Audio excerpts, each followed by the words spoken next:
शांति।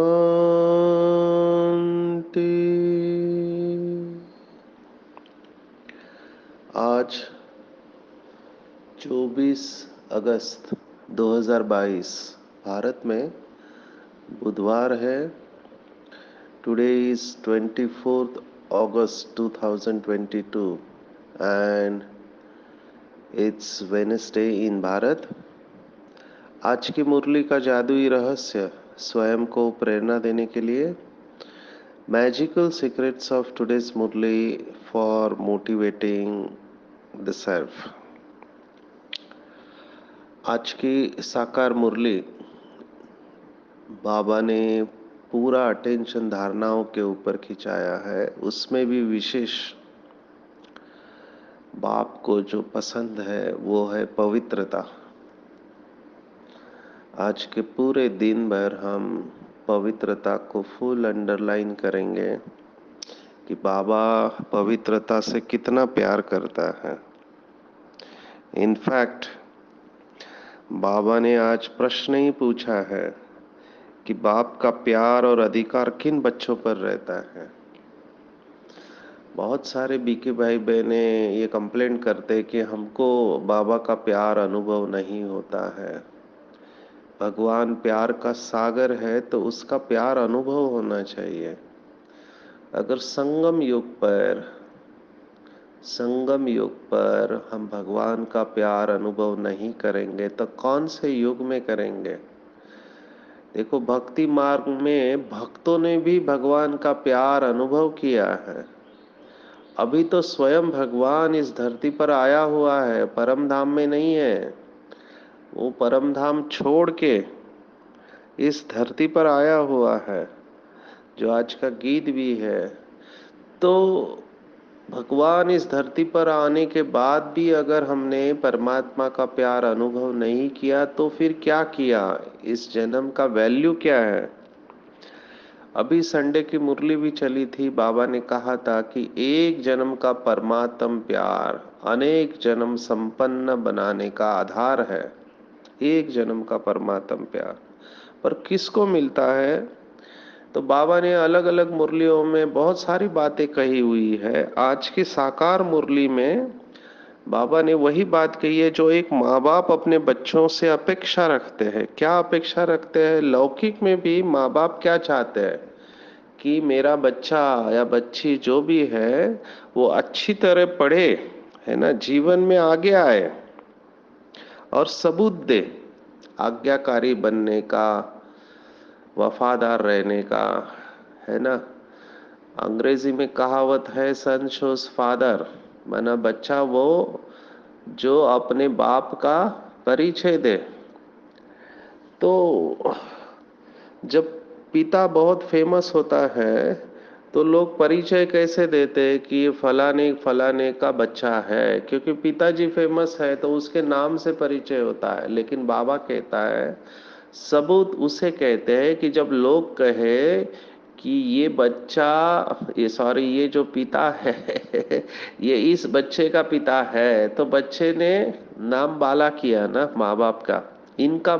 ये इनके माँ बाप है। जब ये परिवर्तन हो जाए तब समझो हम कहीं ठीक जा रहे हैं। बाबा यही कह रहा है कि बच्चे, तुम्हें देखकर दुनिया बोले कि ये सचमुच में भगवान के बच्चे हैं, ये भगवान के बच्चे कहलाने के अधिकारी है। पर कौन बनेंगे?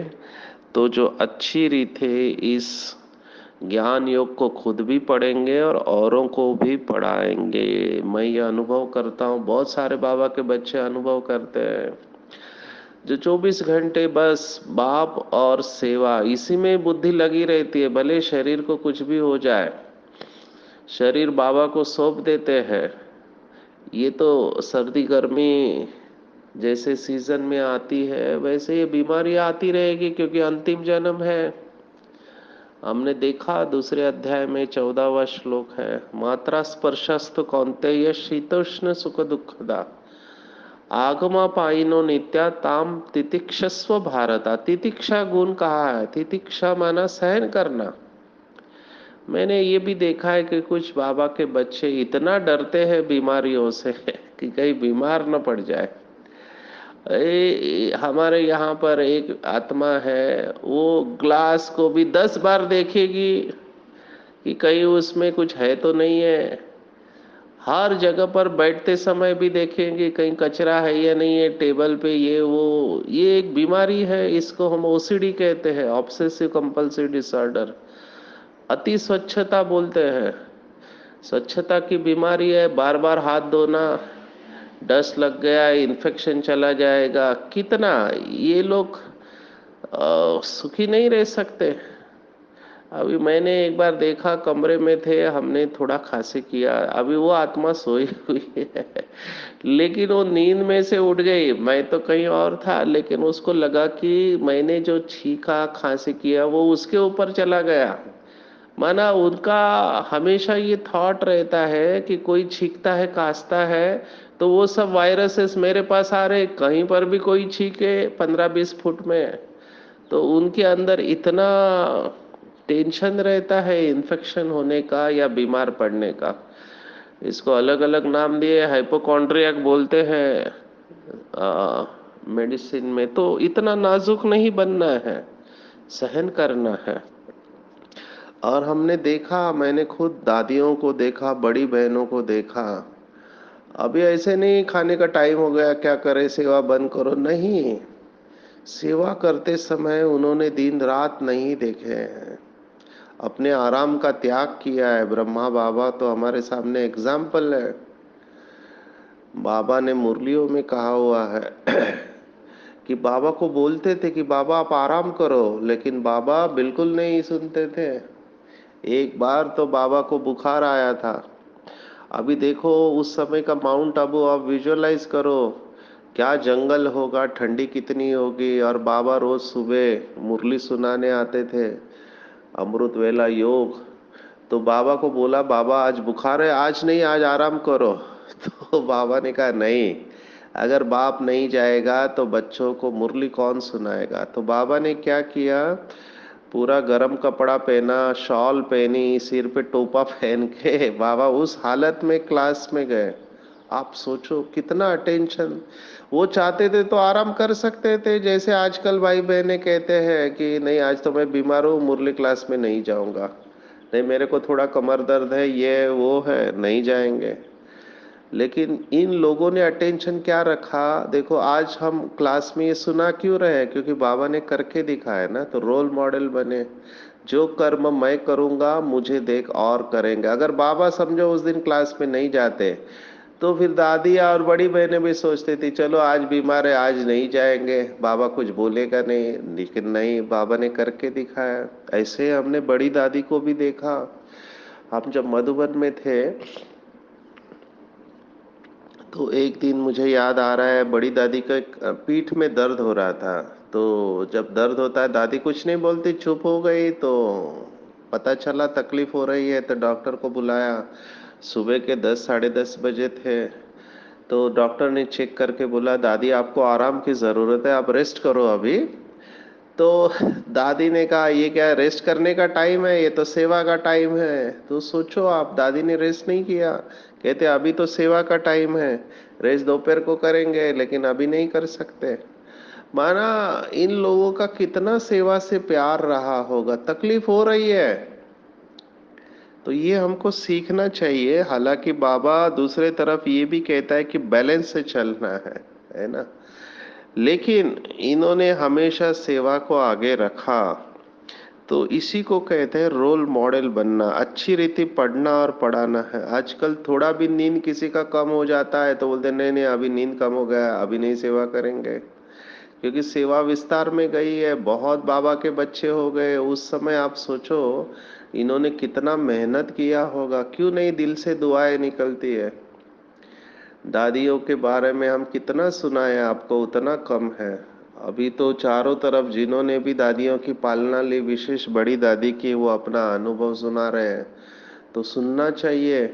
एक एक कर्म इन्होंने करके दिखाया। बेगरी पार्ट में केवल 2 ही साड़ियां रहती थी, अभी आए, बैठे हैं और बाबा ने कहा अच्छा बच्चे आ गए, तो बोलते इनको शाम का जाना है सेवा के लिए। आए नहीं है तब कपड़े को सुखाना है, वही सूखा हुआ साड़ी पहन के फिर जाना है। तो इन्होंने कितना त्याग किया हुआ है, कितनी साधना की हुई है। इसलिए हम अभी जो पीछे आने वाले बच्चे हैं, बाबा कहते हैं मक्खन खाने के टाइम पर आ गए। तो क्यों नहीं बाबा का ऐसे बच्चों पर प्यार होगा जो सेवा के लिए दिन रात लगे हुए हैं कि बाबा को प्रत्यक्ष करना है, खुद भी पढ़ते हैं औरों को भी पढ़ाते हैं। और ऐसे बच्चे ही बाबा कहता है माला में पिरोए जाएंगे, और ऐसे बच्चों को ही भविष्य में देव पद प्राप्त होगा। प्लीज अंडरस्टैंड, देव पद और क्षत्रिय दोनों अलग है। बाबा 3 धर्म की स्थापना करते हैं, संगम युग पर ब्राह्मण धर्म, फिर सतयुग में देवता धर्म, और क्षत्रिय जो है चंद्रवंशी, उनको पर से देवता नहीं कह सकते, वो क्षत्रिय है। तो ब्राह्मण, देवता और क्षत्रिय, तो देवपद माना सतयुग। तो सतयुग के लिए बाबा ने कहा कि जांच करना चाहिए कि दैवी गुण धारण करने में कौन से विघ्न आते हैं, और उन विघ्नों को बाबा ने कहा युक्ति से उड़ाना है और अपने को चेक करना है। सबसे इंपॉर्टेंट जो आज की मुरली की पॉइंट, कि हम पावन कहाँ तक बने हैं।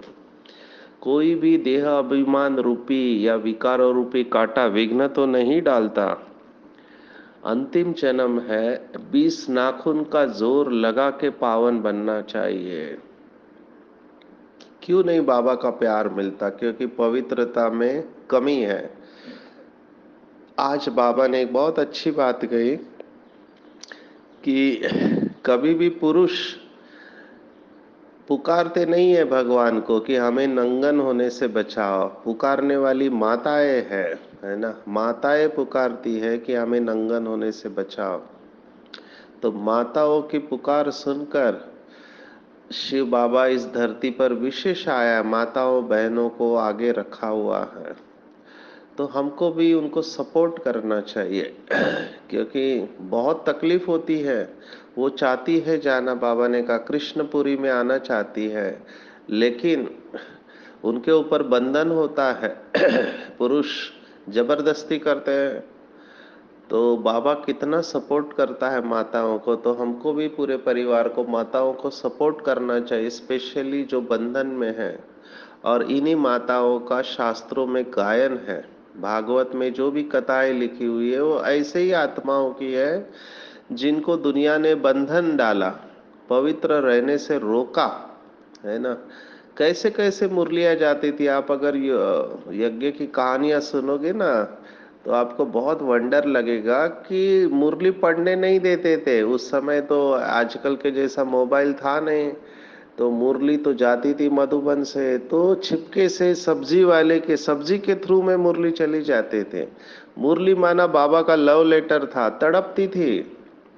तड़पती थी ऐसी माताएं बाबा की मुरली सुनने के लिए। तो बाबा उन्हें आथत देता था, धीरज देता था कि बच्चे बस आत्मा समझ के मुझे याद करो। तो बाबा जो मुरली में कहता है कि सबसे ज्यादा अच्छा योग किसका होता है, तो बंधन वाले जो भी बाबा के बच्चे हैं, भाई है या बहनें माताएं हैं, उसमें विशेष ज्यादा जो बंधन होता था माताओं को होता था तो बाबा ने इसको डबल अंडरलाइन किया हुआ है। बाबा ने यहाँ तक कहा है कि पवित्रता के लिए अगर मरना पड़े, शरीर छोड़ना पड़े तो भी छोड़ देना चाहिए, लेकिन पवित्रता को नहीं छोड़ना चाहिए। देखो कितना गहराई में स्वयं भगवान कह रहा है कि पवित्रता के लिए मरना पड़े तो मर जाना चाहिए, लेकिन पवित्रता के ऊपर दाग नहीं लगना चाहिए। कितनी डीप बात बाबा कह रहा है। फिर भी अगर बाबा के बच्चे विकार में जाते हैं तो बाबा क्या करेगा? आज तो बाबा ने स्पष्ट कहा हुआ है, ये भी मुझे वंडर लगा भगवान क्या सोचता है। भगवान ने आज कहा है कि चोरी करना, ठगी करना ये कोई बड़ी बात नहीं है, लेकिन सबसे बड़ी बात बाबा कहता है विकार में जाना। माना बाबा काम विकार को कितना बड़ा शत्रु समझता है, आप सोचो। काम महाशत्रु जो कहा हुआ है, जो हमने तीसरे अध्याय में देखा, महाशनो महापापमा विद्ये नहीं वैरी नाम। अर्जुन ने प्रश्न पूछा था, मेरा फेवरेट श्लोक है जो मैं बड़ी बड़ी कंपनियों में दिखाता हूँ। आज तो हम ओपनली बोलना चालू किया है। आप एक्सेप्ट करो नहीं करो आपका प्रॉब्लम है। मैं तो सीधा बोलता हूँ पवित्रता के ऊपर, अभी आत्मा के ऊपर भी हम सीधा बोलते हैं डॉक्टर के सामने। हम क्यों डरे जब वो दुनिया में साधु सन्यासी, देखो हजारों की सभा में बोलते हैं कि कण कण में भगवान है, जिधर देखो उधर भगवान ही भगवान है। अभी उनको ये झूठ बोलते समय थोड़ा भी संकोच नहीं होता है, डर नहीं लगता है, जो कि अपमान है, इंसल्ट है भगवान का, कण कण में भगवान है। तो हम सच बोलने से क्यों डरे? अभी तो हमारी मेजॉरिटी है, शुरुआत में हम समझ सकते थे। हाँ, युक्ति से हम जरूर बोलते, लेकिन बोलते जरूर है, हम छोड़ते नहीं है। हम तो अभी पहले कहते थे भगवान आ चुका है, अभी मैं कहता हूँ भगवान के जाने का टाइम हो गया है, क्योंकि उसके बिगैर रियलाइजेशन नहीं होता है। अलबेले चलते हैं, हाँ देखेंगे, सोचेंगे, करेंगे, जब तक उनको अल्टीमेटम नहीं देना है। क्योंकि बाबा ने हमको ये भी कहा है कि आगे चलकर यही लोग तुमको उलाना देंगे कि हम तो बुद्धू थे, हमारी बुद्धि काम नहीं कर रहे थे, लेकिन आप तो समझदार थे, आपको हमको बताना चाहिए था कि भगवान आ चुका है करके। तो अभी मैं डॉक्टर के कॉन्फ्रेंस में भी ये बात ओपनली बोलता हूँ कि क्यों इनको वंचित रखे, बाद में डिसीजन लेना नहीं लेना उनका काम है, लेकिन हमारे साथ स्वयं सर्वशक्तिवान है और हम सच बोलने से क्यों डरे। मैं तो सभी मेडिकल कॉलेजेस में, क्योंकि देखो आयुर्वेद में तो आत्मा का वर्णन आता ही है, कितना सुंदर वो चरक संहिता में आत्मा का वर्णन आया है। हालांकि यथार्थ नहीं है, लेकिन वर्णन तो है। भगवत गीता में आत्मा का वर्णन आता है, कई शास्त्रों में वर्णन आता है, इवन होम्योपैथी में वाइटल फोर्स के बारे में कही हुई है बातें, वाइटल फोर्स होता है, लेकिन एलोपैथी वाले आत्मा को नहीं मानते हैं। तो हम ओपनली बोलते हैं इसके बारे में। अभी क्या डरना, अभी थोड़ा समय बचा है, घर जाना है, उनके कल्याण के लिए हमको ये बातें सुनानी है। तो मेरा कहने का भाव है, मैं पवित्रता के ऊपर ओपनली अभी बोलता हूँ, आप धारण करो नहीं करो आपकी मर्जी है। क्योंकि उन्होंने इतने सालों तक ये इंडस्ट्री, काम की इंडस्ट्री जो फैली हुई है, उसके जड़ में आप देखो क्या है। एक सिगमंड फ्रॉयड जैसा साइकोलॉजिस्ट कहता है libido is the main force. काम के ऊपर ही दुनिया चल रही है, काम का मेन फोर्स है, और वो नहीं करेंगे तो आप बीमार पड़ जाएंगे, आपको जीवन में सुख नहीं मिलेगा, वगैरह वगैरह। ये सब बातें इंटरनेट पे फ्लोट हो रही है चारों तरफ। अगर आपको मानसिक स्वास्थ्य चाहिए तो आपको विकार में जाना चाहिए, ऐसी ऐसी बातें। अब एक आम आदमी जिसको कुछ नहीं पता वो इन बातों से प्रभावित हो जाता है। तो हमको तो इसके ऊपर बहुत जोरदार है ना, एज ए डॉक्टर हम तो ध्यान रखते हैं पवित्रता के ऊपर बोलने का। तो उनका भी कोई दोष नहीं है, क्योंकि उनके पास दूसरा कोई सुख का जरिया ही नहीं है, अल्पकाल का सुख है ये। तो उसके ऊपर भी रिसर्च करके बताते हैं। लेकिन देखो भगवान जो सृष्टि का रचयिता है ना, जो मनुष्य से देवता बनाता है, जिसके बारे में कहा गया है कि मनुष्य से देवता किए करत न लागी वार, किस आधार पर करता है? तो पवित्रता के आधार पर। तो बीके लाइफ में अगर पवित्रता नहीं है तो बीके जीवन नहीं है, ऐसे मुझे लगता है। क्योंकि आप सोचो जरा गहराई से कि जिस भगवान को हम इतने जन्म तक पुकारते रहे कि हे परमात्मा तुम कहाँ भी हो आ जाओ, एक सेकंड का मुझे दर्शन दे दो, मैं तुम्हारे दर्शन की प्यासी हूँ, पुकारते रहे कितने जन्म तक, वो नहीं आया। और अभी वो आया है और हमसे केवल एक बात कह रहा है, एक्चुअली मांग रहा है, एक बात मांग रहा है कि बच्चे पवित्र बनो, योगी बनो, बस। और उसको कुछ नहीं चाहिए, आपका पैसा नहीं चाहिए, कुछ नहीं चाहिए। उसको पता है बगैर पवित्रता के नए धर्म की स्थापना हो नहीं सकती। प्रिंसिपल है ये, जितने भी धर्म स्थापक आए उन्होंने पवित्रता की शक्ति के ऊपर स्थापना की है। तो बाबा ने कहा अपने को देखना है कि हम पावन कहाँ तक बने हैं। तो मुझे सचमुच में रहम आता है उन बाबा के बच्चों के ऊपर जो पवित्रता को कॉम्प्रोमाइज कर लेते हैं किसी भी प्रकार से। कभी भी कॉम्प्रोमाइज नहीं करना चाहिए, क्योंकि हमारे साथ भगवान है। कितनी बहनों ने, माताओं ने मार खाई होगी पवित्रता के लिए, कितनी दुनिया का विरोध किया। आप यज्ञ की हिस्ट्री सुनो, शुरुआत में क्या हुआ हैदराबाद सिंध में, कितना पिकेटिंग हुआ। जिस दादा लेखराज को लोग इतना रिस्पेक्ट देते थे, उनका अपमानजनक शब्द इस्तेमाल करने लगे, लेकिन बाबा डटकर खड़े रहे। बाबा ने इस नियम को कभी कम होने नहीं दिया, चाहे कुछ भी हो जाए, पूरी दुनिया अगेंस्ट में जाए। इसको कहते हैं निश्चय बुद्धि। भगवत गीता भी इसको कहती है, काम क्रोध लोभ ये मनुष्य के सबसे बड़े शत्रु है। तो चेक करना चाहिए कि जब तक जीना है पवित्रता का व्रत पक्का रखना है, क्योंकि अगर पवित्र नहीं बनेंगे तो पवित्र दुनिया में नहीं जा पाएंगे। हम अगर पवित्रता को छोड़ते हैं तो हम एक युग को मिस कर देंगे। त्रेता में आएंगे चंद्रवंशियों के पास।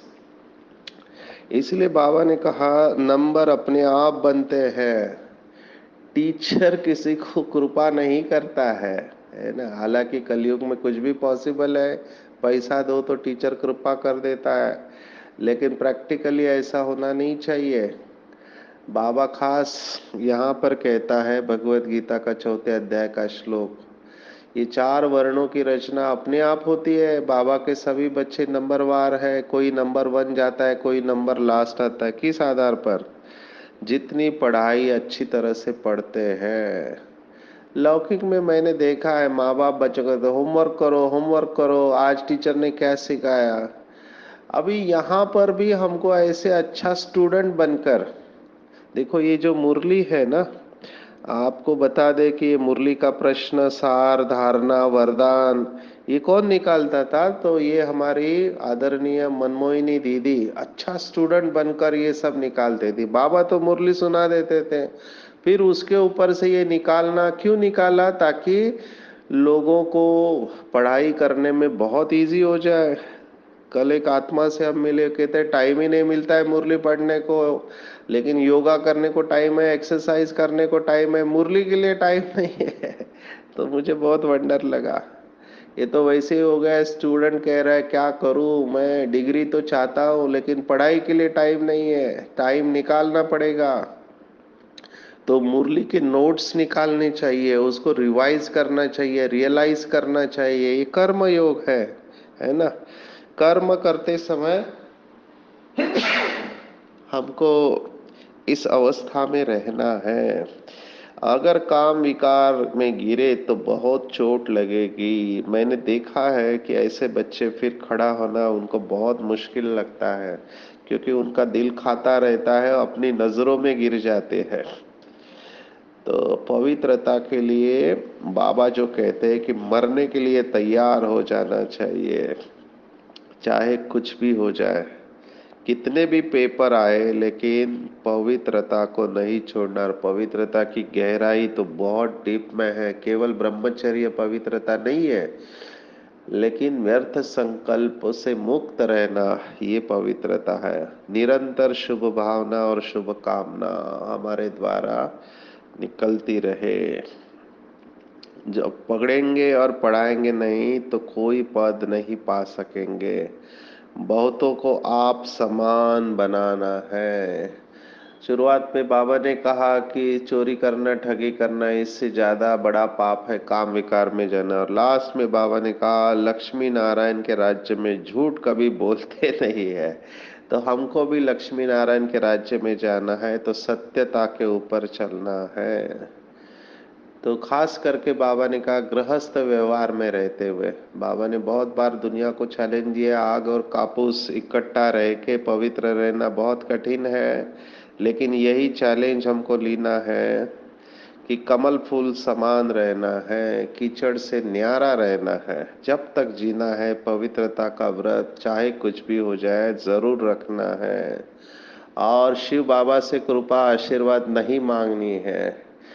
ये भक्ति मार्ग की फिलॉसफी है, बिलीफ है कि हे भगवान कृपा करो, बाबा शक्ति दे दो। बाबा को बिल्कुल अच्छा नहीं लगता कोई बच्चा अगर मांगता है। ये वैसे ही हो गया कि राजा का बच्चा राजा के पास भीख मांग रहा है कि मुझे थोड़ा पैसा दे दो।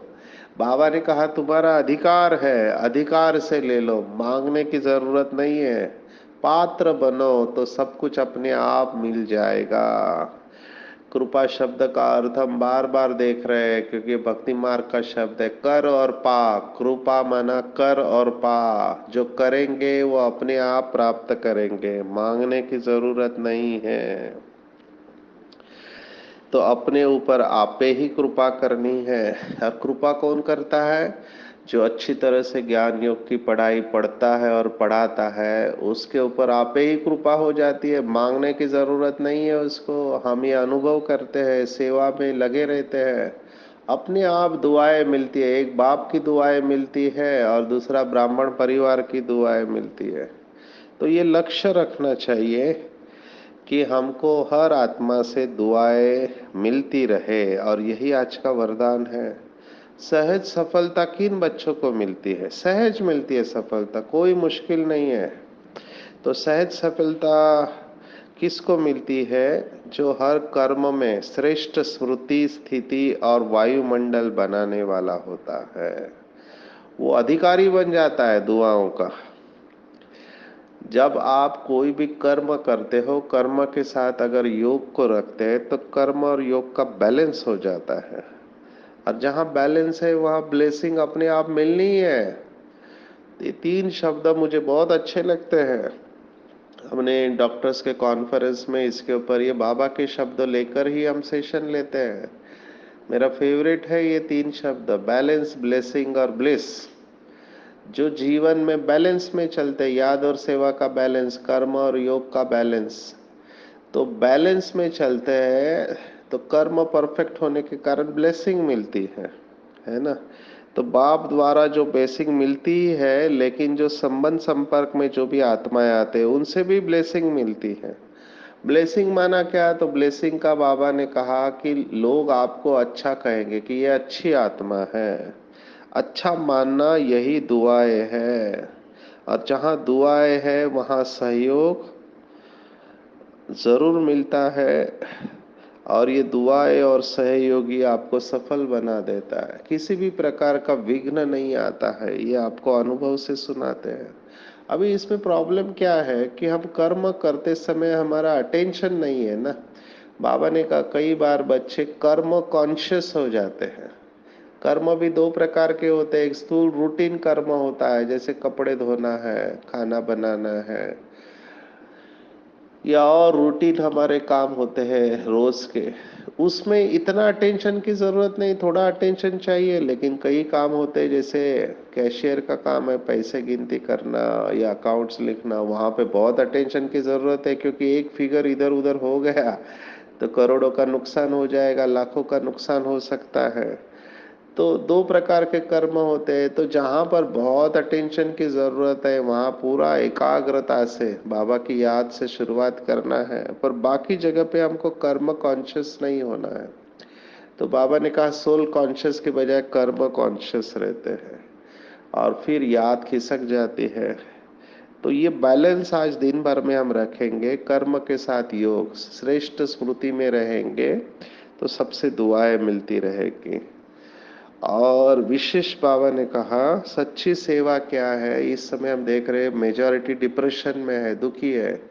तो लोगों को खुश करना, खुश रहना और खुशियों का खजाना बांटते रहना। खुश करना थोड़ा अलग हो जाता है, मस्का मारना कहते हैं मुंबई की भाषा में, वैसे खुश नहीं करना है, मर्यादा में रहते हुए।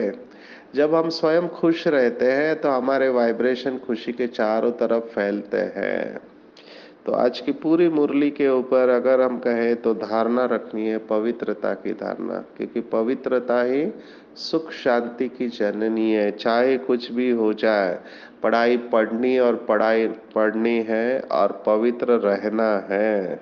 कर्म और योग का बैलेंस करना है, खुश रह के खुशियों को बांटना है। अच्छा, ओम शांति।